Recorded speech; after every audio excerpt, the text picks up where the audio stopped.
gesture. Right, and I guess I don't understand how you can laugh at that. When Adolf Hitler exterminated 11 million people off this earth, that's not something that normal everyday people would laugh about. That's something that we're still, even in the past, we're still heartbroken about.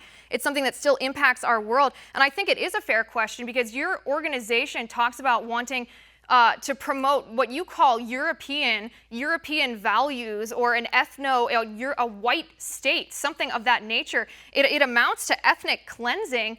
Richard, honestly, it makes you sound like a white supremacist.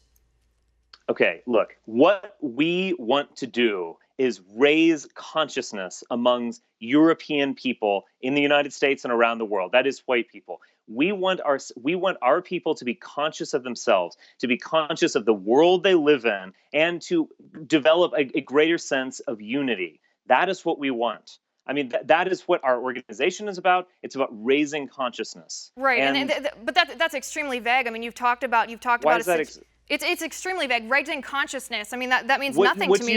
Do you want me to talk about a policy that I would be interested in? That would be yes. I want you to address whether or not. Allow me to address that specific question. For the next 50 years, I would advocate a policy of net neutral immigration to the United States. This would be very similar to a period between 1924 and 1965, where there is effectively no net positive immigration to the United States. That period coincided with the United States rising to a world power status. It also coincided with a sense of nationhood, a sense of tradition, and a sense of belonging. I think that we can do that again. I think that if we could develop a policy not just of cracking down on illegals, but of dramatically reducing immigration for the next half century, that we could basically turn this ship around, that the United States really would have a future as a nation that you and your viewers want to live in. Right, but you're insinuating that whatever policy you just suggested would result in a greater number of white people and a fewer number of minorities. Is that your goal? Look, white people defined the United States. Please answer my question. When you talk about this policy, it will result in more white people, fewer minorities.